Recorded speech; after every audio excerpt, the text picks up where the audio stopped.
नमस्कार दर्शकों, indigenous horse media में आपका स्वागत है। आज मैं आपको मिलवाने वाली हूँ भीम सिंह राठौड़ से, जो कि एक बहुत ही बेहतरीन फेरियर है। पशुओं के स्वास्थ्य और परफॉर्मेंस में सही शूइंग की अहम भूमिका होती है और इस कला में माहिर हैं भीम सिंह राठौड़। राजस्थान के जोधपुर जिले के लवारण गांव से आने वाले भीम सिंह जी राठौड़ पिछले 16 वर्षों से एक कुशल फेरियर के रूप में कार्यरत हैं। उन्होंने डुनलॉर्ड स्थित FAF संस्थान में सर्टिफिकेशन प्राप्त किया है और साथ ही ग्लोबल फेरियर UK से भी सर्टिफाइड हैं। उनके गुरु बर्नार्ड सर के मार्गदर्शन में उन्होंने 40 दिनों का गहन प्रशिक्षण प्राप्त किया है। इसके अलावा वे अपने ज्ञान को दूसरों तक पहुंचाने के लिए भी समर्पित हैं। वे अयोध्या और मथुरा वेटनरी कॉलेजों में छात्रों को ट्रेनिंग देते हैं और नए फेरियरों को प्रशिक्षित करते हैं। भीम सिंह राठौड़ ब्रुक इंडिया नामक NGO के साथ भी जुड़े रहे हैं।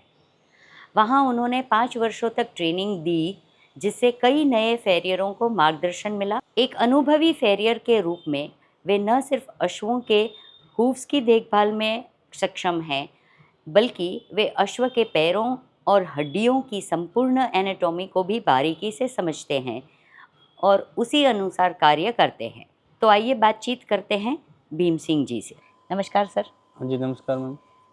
सबसे पहले तो दर्शकों को ये बता दीजिए कि हूफ्स में क्या क्या पार्ट्स होते हैं। अच्छा, हुप के अंदर जो पार्ट्स होते हैं, मेन होता है जो अंदर की साइड का जो है कॉफिन बोन और शॉर्ट पास्टन। फिर उसके बाद क्या होता है, जो फिटलॉक जॉइंट आ जाता है, ये तो बाहर दिखता है। ये दो जॉइंट्स जो है अंदर दिखते नहीं है।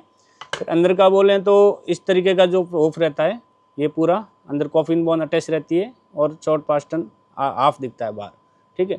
फिर उसके बाद जो है बाहर की जो साइड, ये कॉर्नरी वेन बोलते हैं इसको, ठीक है। फिर उसके बाद का जो है ये पूरा हूफ वॉल आ जाता है। हूफ वॉल के बाद जो हम अंदर की बात करें तो ये पूरा हूफ वॉल है, ये इधर दिख रहा है जो, ठीक है। उसके बाद जो है ये सोल, जो अंदर का सोल, और सोल के बाद जो है पुतली, जो फ्रॉग बोलते हैं, कोई पुतली बोलता है, कोई मतलब वो अलग अलग लैंग्वेज है। बाकी ये जो है बाहर, जो हूफ की मजबूती होती है, इसको बाहर बोलते हैं, ठीक है। और उसके बाद जो हील है, ये टो और ये क्वार्टर है। भीम सिंह जी, काफ़ी लोग ऐसी चर्चा करते हैं कि हूफ की जो साइज़ होती है जी मैम, वो अच्छी होनी चाहिए। तो क्या मतलब है इसका? अच्छी मतलब साइज़ क्या होनी चाहिए और क्या उसका महत्व है साइज़ का? तो हुप का मेन होता है जो साइज सबसे ज़्यादा महत्वपूर्ण है, क्योंकि जो नॉर्मल जो हुप है घोड़े का, जो कि आगे से 4, ऐसे हम अंदाजे से मान सकते, तो आगे से 4 और 3 और 2, ये एक अनुपात है स्वयं का, इतना तो रहना चाहिए एक नॉर्मल। मतलब 4 उंगली आगे से, हाँ, 4 आगे, 3 और 2, 3 और 2 उंगली। अच्छा। और ऐसे हम जो हुप गेज से भी मापे तो इस तरीके का होना चाहिए, जैसे कि आगे का पैर है, ठीक है, तो वो 45 से 50 डिग्री का होना चाहिए। अच्छा। और पीछे का जो हुप है, वो पीछे का जो है 50 से 55 डिग्री का होना चाहिए जी। उसके उपरांत जैसे हमारा ये एक हुप है, इसको हमने एक तरफ से जैसे 3 इंच और इधर का कम कर दिया है, जैसे डाउन कर दिया, जैसे कि हमारा हुप आउट हो गया है, ठीक है, इन आउट जैसे बोलते हैं। हाँ, जो एक तरफ का डाउन हो गया और एक तरफ का हाई हो गया, तो उस प्रकार के जो है अंदर फिर आगे जाके बोन्स में भी प्रॉब्लम होती है।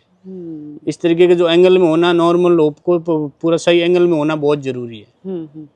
तो साइज के साथ साथ दर्शकों, एक सही एंगल भी होना जरूरी है। अगर बिना नाप के नाखून कर दिए अगर फेरियर ने, तो अलाइनमेंट मतलब बैलेंस जो है वो गड़बड़ हो सकती है और उसके कारण प्रॉब्लम्स हो सकती है अंदर के बोन्स में भी।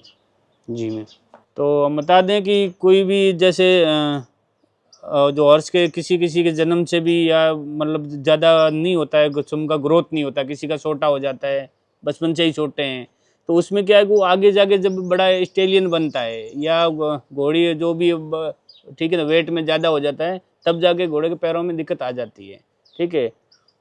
दिक्कत मतलब लेमनेस आ सकती है, लंगड़ापन आ सकता हाँ, है। लंगड़ापन भी, और हुप का जो मजबूत वो नहीं रहेगा, जो मजबूती नहीं रहेगी हुप में। मतलब अगर छोटे हूफ हुए, हाँ, और घोड़े का वजन या मतलब वो बड़ा हो गया, तो वो झेल नहीं पाएंगे। हाँ, वो और झेल नहीं पाएंगे, मतलब हाँ। पैरों से कमजोर हो जाएगा। कहने मतलब जो नॉर्मल घोड़ा जो मूवमेंट कर पा रहा है उतना वो घोड़ा नहीं कर पाएगा, जिसके वो बहुत छोटे, ज्यादा छोटे हैं, इसलिए। तो इसके लिए कुछ कर सकते हैं क्या, अगर हूफ छोटे हैं तो एज अ फेरियर आप कुछ कर सकते हो उसकी ग्रोथ के लिए? हाँ, ग्रोथ के लिए जो होता है, छोटा बच्चे के टाइम से ही पैर बनाते हैं, देखो फेरियर एंगल्स में ला सकता है। और जो हुप का जो है, जैसे कोई सुकड़ा हुआ है या कुछ दिक्कत हो रही है हुप में, तो उसके अंदर हम पूरी करते हैं कि हाँ हुप का अच्छा ग्रोथ हो।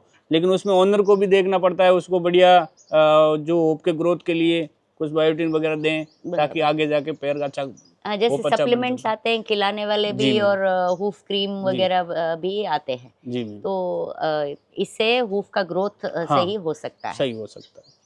तो हाँ। भीम सिंह जी, ये बताइए कि काफी सारे टूल्स आप इस्तेमाल करते हैं, तो जी। क्या क्या नाम है इसके और क्या क्या इस्तेमाल है इसका? अच्छा जी, तो हम सबसे पहले है ना जो होप पिक यूज करेंगे, इसमें सिर्फ ये क्या होता है, क्लीन करने का होता है। अच्छा, सिर्फ इसमें ठीक है। देख सकते हैं कि होप का कैसा है, अच्छा, सेव कैसा है। अच्छा।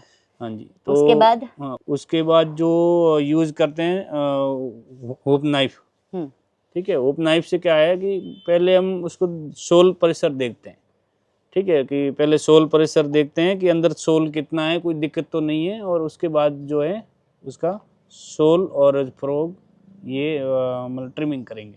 जो ये मतलब फ्रॉग ट्रिमिंग कर देंगे। फ्रॉग के बाद जो बार वगैरह ये सोल ये ट्रिमिंग करके उसके बाद हम यूज करेंगे होप कटर। जो होप कटर का क्या काम होता है कि ये सिर्फ होप कटर से वॉल कटिंग कर सकते हैं। इससे कोई फ्रॉग या सोल या ये बार वगैरह नहीं कटिंग होता है।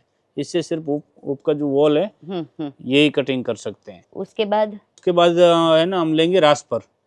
जो रास्प है, इसका काम क्या होता है कि उसको लेवल करना। रास्प करना मतलब एकदम लेवल करेंगे तब जाके मतलब नाल लग सकती है। तो उसको हम बढ़िया अच्छे से लेवल करते हैं। इसमें क्या होता है कि लेवलिंग जो जरूरी होती है, क्योंकि लेवलिंग 1 mm का भी फर्क आ गया तो हम अगली बार जब ट्रिमिंग करेंगे हॉर्स में, तो उसमें हमें पैर में दिक्कत मिलेगी। जैसे हमने कोई 1 mm का भी इधर उधर हो गया, जैसे एक तरफ का डाउन है और एक तरफ का मतलब हाई है, तो हम अगली ट्रिमिंग के अंदर आएंगे तो उसके अंदर हमें दिक्कत मिलेगी। अच्छा। कि कभी पैर टो आउट हो जाता है इन होने का। मेन ये ट्रिमिंग ही है कि ट्रिमिंग अच्छे से नहीं कर पाए तो नाल अच्छे से फिट नहीं हो पाएगी और आगे जाके दिक्कत। वैसे क्या अंतर होना चाहिए? एक बार आपने फेरियरी की एक घोड़े पे, उसके बाद कितने टाइम में करना चाहिए? ऐसे मिनिमम 45 दिन का जो होता है। अच्छा, 45 दिन तो के आप जो ये अभी बोल रहे थे कि 1 mm का भी फर्क आ गया, वो 45 दिन में भी ये प्रॉब्लम आ सकती है? हाँ, वो अगली बार जब 45 दिन बाद हम करेंगे, जो हमने गलती किया अभी का कि एक तरफ का मतलब ज्यादा ले लिया और एक तरफ का डाउन कर लिया। हाँ। तो अभी उसका पैर का एंगल सही है, लेकिन हम 45 दिन बाद देखेंगे तो उसका पैर का एंगल आउट मिलेगा। और उसमें एक ये भी होता है कि जैसे कि मैं आज ट्रिमिंग करके गया हूँ, तो मैं 45 दिन तक जो मेरे घोड़े को कोई दर्द हो रहा है या कोई प्रॉब्लम है, तो वो भी जो है वो नालबंद की ही है। नालबंद की सलाह लें कि भाई क्या कोई सोल प्रेशर ज्यादा नहीं निकाल दिया हो या उसकी वजह से है, या उसको आप नालबंद की सलाह लेना जरूरी होती है कि क्या पता वो नालबंद ने जब आए थे 45 दिन पहले की सोल प्रेशर बिल्कुल डाउन कर दिया और आपका 8-10 दिन घोड़ा अंदर रहा और जैसे ही आपने बाहर निकाला तो लैम हो गया। तो उसके अंदर भी वो नालबंद का ही है कि ज्यादा सोल प्रेशर डाउन करने के बाद क्या होता है, कोई रोड़ी कोई पत्थर लग जाता है तो ब्रूजिंग हो जाती, तो वो पेन करेगा। तो उसको सोल प्रेशर ज्यादा डाउन कर देते हैं तो उसमें ये भी दिक्कत आती है। अच्छा जी। अच्छा। तो उसके बाद जो है हम रास्पर से जो है इसको बढ़िया रास्प करके एकदम लेवल करेंगे। उसके बाद क्या होता है कि फिर हम उसके ऊपर नाल फिट करेंगे। तो नाल फिट करने का क्या होता है कि नाल की जो हुप की जो वॉल होती है उतनी बड़ी चौड़ी नाल भी होनी चाहिए। कोई नोकल नाल यूज करते हैं, कोई और वेट जो नाल है वो यूज कर देते हैं। अच्छा। तो नालों में भी बहुत डिफरेंट आता है। तो नाल जो है कि जो हमारे नाल का जो वेट जो है मिनिमम जो जितना होना चाहिए, उससे हैवी वेट की कोई नाल लगा देते हैं तो उसमें भी घोड़े को दिक्कत आ सकती है। हाँ, नाल लगाने के अंदर हम इसको पहले नाल को फिट कर दिया पूरा अच्छे से, मोड़ दिया और इसको बढ़िया शेप में कर दिया कि अभी नाल लगने के लायक है। तो हम उसके बाद कील यूज करेंगे, जो कि कील में भी अलग अलग तरीके से, इसमें भी जो होता है ये भी नोकल भी आती है और कंपनी की भी आती है। अच्छा। जो हम नेवर कंपनी की जो यूज करते हैं बहुत टाइम से, तो इसका जो क्या होता है कि मेन जो इसका एंगल है वो एंगल एक तरफ से झुका हुआ है, ताकि जब हम कील को जैसे एंगल में ऐसे लगाएंगे तो वैसे ही सीधी बाहर निकल जाती है। अच्छा। जहाँ पे हम मतलब चाहते हैं कि यहाँ तक ही हमारी नील जो है निकले, तो वहीं निकलती है। और कोई नोकल आती है तो उसके अंदर ये पॉइंट नहीं होता, तो वो ऐसे लगाते हैं और सीधी कच्चे में चली जाती है, जो सेंसिटिव पार्ट में चली जाती है। तो उसमें आगे जाके दिक्कत करती है। जी मैम। और बाकी जे कभी गलती से या सली भी जाती है कोई नील थोड़ा बहुत कहीं कच्चे में, या कोई कोई क्या करते हैं इसमें पॉइंट बहुत ज्यादा दे देते हैं। तो पॉइंट देते हैं तो जो है नील अंदर का जो इसका कॉफिन बोन है वो ज्यादा पॉइंट देने के जो अंदर हम सोल प्रेशर के अंदर हम नील ये कील को गाड़ते हैं, तो उस समय जो हम पॉइंट ज्यादा पॉइंट दे दिया, इसको हथौड़ी से ऐसे घुमा दिया, तो अंदर जाके कोपिन बोन को टच करके जब बाहर निकल जाती है, तो बाहर निकल जाती है, लेकिन फिर भी वो कच्चे में है। अच्छा। तो उसमें घोड़े कच्चे में है मतलब उसका मतलब क्या? मतलब ऐसा है कि सेंसिटिव पार्ट में चली गई है, उस सेंसिटिव पार्ट को टच करके चली गई है, मतलब ऐसा है। और बाहर तो आ गई तो हम सोचते कि हमारी नेल जो बाहर आ गई है तो कोई दिक्कत नहीं है, लेकिन जो है वो सेंसिटिव पार्ट के अंदर से ही जाके फिर बाहर आई है। ये तो पता कैसे चलता है कि सेंसिटिव पार्ट में टच हुई है या नहीं हुई है? उसमें मेन बात तो होता है जो घोड़े को हम कर रहे हैं तो वो उसी समय मूवमेंट कर देगा, और उसके बाद कोई कोई नहीं करता है तो आप नाल लगाने के बाद जब ट्रॉट करोगे उसमें उस समय भी आपका जो घोड़ा है वो लेम दिखाएगा।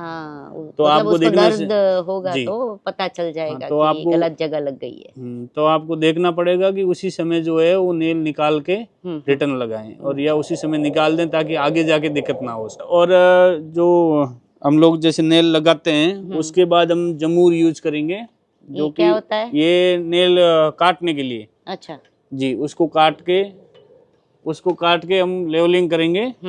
सब कटिंग करने के बाद जो है हम उसको जो रास्प पर जो एक ओल्ड रास्प होती है उसको हम यूज करके उसको थोड़ा शेप देंगे। अच्छा। ठीक है, थोड़ा शेप देने के बाद हम बढ़िया अच्छे से शेप देके फिर उसको देखेंगे कि अभी अच्छा है, तो फिर हम उसको क्लिंचर लेंगे और क्लिंचर जो है उससे हम कील को मोड़ देंगे। अच्छा जी।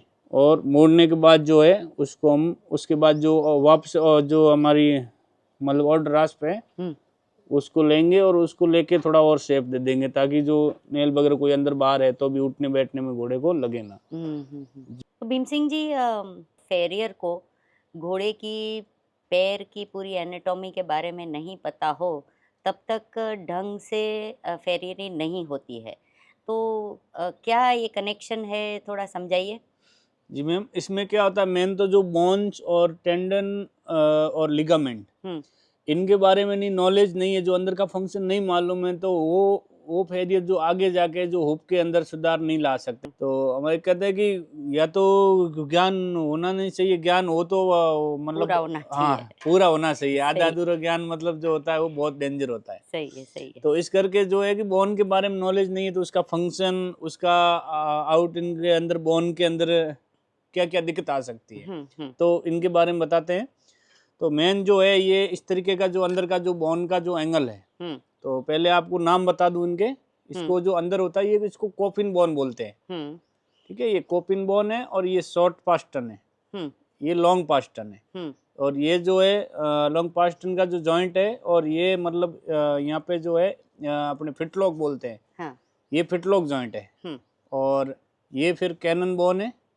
और ये नी जॉइंट जो घुटना बोलते हैं, नी जॉइंट है। और फिर इसके पीछे आ जाती जो स्पिरिट बोन, इसमें भी ये बहुत महत्वपूर्ण है, क्योंकि आपने कभी घोड़ों में देखा होगा कि बेल हड्डी, वो ये है स्पिरिट बोन। अच्छा। ये आपने बहुत, जो कि ये इसका ऐसा होता है, इसका उठाव बहुत जल्दी हो जाती है, इसके ऊपर शॉट लग जाती है, तो इसके ऊपर बेल हड्डी का जो बहुत ज्यादा निकल जाना बहुत जल्दी होता है। ठीक है, और उसके बाद जो है इसका उसको स्पिरिट बोन है, फिर ये सीसामेंट बोन जो बोलते हैं घुटने का फिटलॉक जॉइंट के पास, ठीक है। और ये जो है जो नेविकुलर बोन्स बोलते हैं, जो ये लिगामेंट के लिए पुल्ली का काम करती है। अच्छा। जो कि पैर का मूवमेंट करते समय ये पूरा उसको उसका हेल्प करती है। तो फिर हम अभी बता दें कि हुप के अंदर जो है अटैच कैसा होता है। तो ये कॉफिन बोन है और ये जो है ये शॉर्ट पास्टन है। तो ये इस तरीके का ये जो हुप का जो अंदर का है, ठीक है। तो इसके अंदर इस प्रकार का जो है ऐसे सेट रहता है ये इधर। फिर ये साइड के अंदर जो होता है कार्टिलेज आते हैं। अच्छा। जो आपने देखे होंगे कभी कोई घोड़े के अंदर जो पैरों के अंदर यहाँ सोलिंग आती है, हाँ। जो बोलते हैं हड्डा हो गया। हाँ। तो वो जो होते हैं वो यहाँ पे जो साइड में जो कॉफिन बोन के पीछे जस्ट होते हैं कार्टिलेज। तो कभी कभी कार्टिलेज भी ज्यादा दिक्कत है, जो पैर का एंगल नहीं है तो उसमें भी दिक्कत आ जाती है। तो ये इस तरीके का ये अटैच रहता है। तो ये अभी उसका जो नॉर्मल एंगल है ये। तो अभी हमने जो हमारा मतलब इसके अंदर हमने अभी देखा तो किसी का टो ज्यादा लॉन्ग है तो कहाँ असर होता है। तो जैसे ये टो लॉन्ग है तो ये इसका जो रेड कलर वाला जो टेंडन है, जो अंदर का जो डीप डिजिटल टेंडन बोलते हैं, जो कि अंदर जाके वो कॉफिन बोन के अंदर जाके सपोर्ट करता है। बराबर। तो इसके ऊपर खिंचाव आ रहा है। जैसे कि हमने ये टो बहुत मतलब ठीक है ना हैवी कर दिया।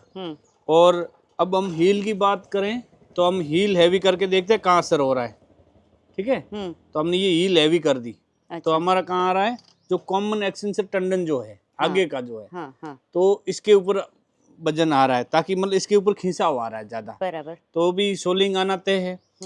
फिर हम क्या करते हैं कि किसी का हील हाई करके उसमें दो में प्रॉब्लम होती है। एक तो हमारा जो सस्पेंसरी लिगामेंट वो है, और दूसरा बात जो है उसके अंदर हमें कॉमन एक्सटेंसर टेंडन में भी खिंचाव होता है, ठीक है। तो ये हो गए टेंडन में।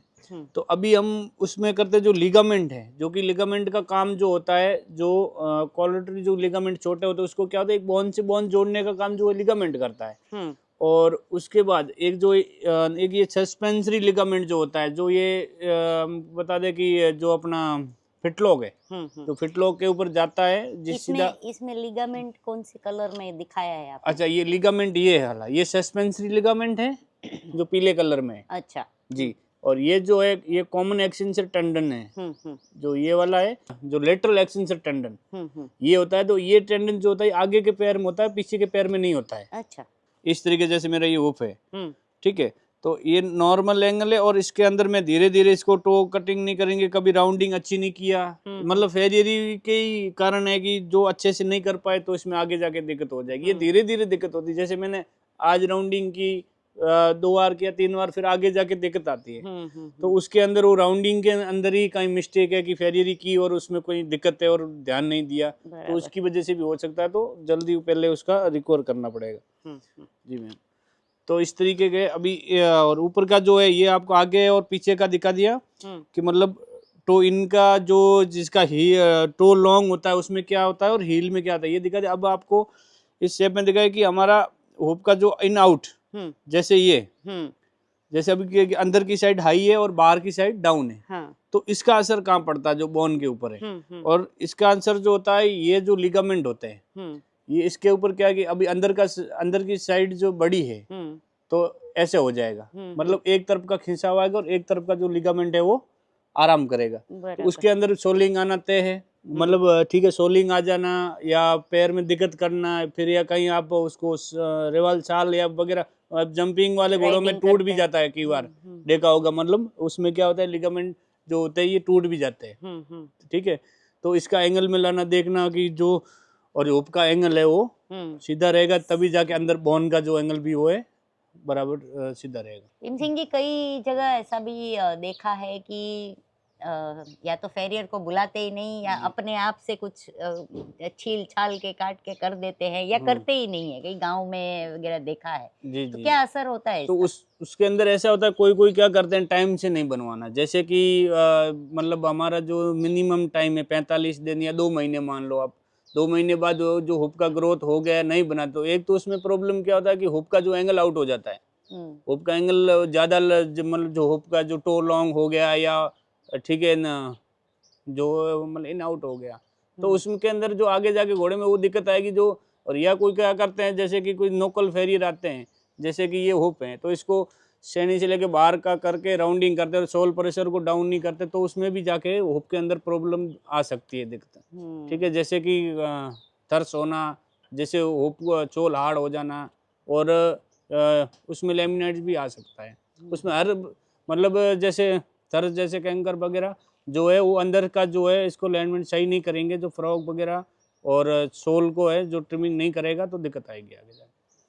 मतलब भीम सिंह जी का कहना ये है दर्शकों की, एक तो रेगुलर बेसिस पे फेरियर से काम करवाना चाहिए हूफ्स का, और दूसरी इम्पोर्टेंट बात कि फेरियर भी टटोल के सिलेक्ट करके आप बुलाएं, क्योंकि अगर फेरियर ने कुछ गलत काम कर दिया, उसको नॉलेज ज़्यादा नहीं है और गलत कर दिया, तो भी आपके घोड़ों के हूफ्स को प्रॉब्लम हो सकती है जी। तो भीम सिंह जी, अंत में एक रैपिड फायर राउंड करते हैं। 10 जी। सवाल पूछूंगी आपको, सवाल पूछने के बाद 10 सेकंड का टाइम दूंगी। जी। अगर जवाब नहीं देना है तो पास बोल दीजिएगा। जी। पहला सवाल, अब तक आपने जितने घोड़े देखे हैं उसमें सबसे ज्यादा अच्छे हूफ किसके लगे? हुप के पोरबंदर में घोड़ा है, एक भारत भाई का, बजरंग करके। उस बजरंग। घोड़े के पैरों में बहुत मजबूत है। आपको अगर विदेश में नौकरी मिले फेरियर की तो जाएंगे? नहीं मैम, विदेश नहीं जाए, इंडिया में करेंगे। ठीक है। हूफ्स के अलावा मारवाड़ी घोड़े में क्या अच्छा लगता है आपको? सबसे बढ़िया गर्दन है उसकी। गर्दन। आपका फेवरेट घोड़ा और क्यों? अच्छा, मेरा फेवरेट घोड़ा है और जो परमराज, और वो फेवरेट इसलिए है कि वो पैरों का वगैरह अर्थ मजबूत है, स्ट्रांग बोल रहे। घोड़ों की दुनिया में हूफ से संबंधित एक गलत सोच या मान्यता। मतलब लोग कहते हैं हुप नहीं बनवाने, हूफ नहीं बनाएंगे तो हाँ, चलेगा। नहीं बनेंगे तो चलेगा। सही है। तो इस करके बहुत गलत होता हाँ। है। कभी कोई औजार या टूल आप भूल गए ले जाना कोई फार्म पे, तो जी, क्या जी। करेंगे? तो काम नहीं करेंगे, फिर टूल लेके आएंगे फिर। बढ़िया। हूफ से संबंधित सबसे खतरनाक चीज क्या होती है? उसके लिए जो लेमिनाइट्स होता है, लेमिनाइटिस। वो सबसे ज्यादा खतरनाक होता है घोड़ा। हूफ की अगर सही देखभाल करेंगे तो लंगड़ापन दूर हो सकता है? हाँ, हो सकता है, जरूर, अच्छी देखभाल करें तो। घोड़ों के हूफ्स के लिए सबसे अच्छा फर्श या फ्लोरिंग क्या होता है? उसके लिए सबसे बढ़िया रेता होता है, रेत। जो रेती डालते हैं। आखिरी सवाल, एक सपना जो आप पूरा करना चाहते हो? इसमें जैसे अपना खुद का इंस्टीट्यूट हो, जिसमें जो नए लोग हैं फेरियर जो वगैरह, सबको ट्रेनिंग दी जाए। बहुत बढ़िया। चलिए, उसके लिए बेस्ट ऑफ लक, और ज़रूर आपका सपना पूरा हो, एक इंस्टीट्यूट हो, और अगर जल्द ही अगर ये हो गया तो मैं भी आपके इंस्टीट्यूट में जुड़ना चाहूँगी। जरूर मैम, थैंक यू। तो भीम सिंह जी, बहुत अच्छा लगा आज जो जानकारी आपने दी, बहुत ही उम्दा, बहुत ही बेहतरीन थी। दर्शकों को उम्मीद है ये ज़रूर कहीं ना कहीं काम आएगी। जी। तो आपका बहुत बहुत धन्यवाद। थैंक यू, धन्यवाद। तो दर्शकों, उम्मीद है आपको ये एपिसोड अच्छा लगा हो। लाइक कीजिए, शेयर कीजिए, कमेंट कीजिए, और जिन्होंने सब्सक्राइब नहीं किया है वो सब्सक्राइब कीजिए। धन्यवाद।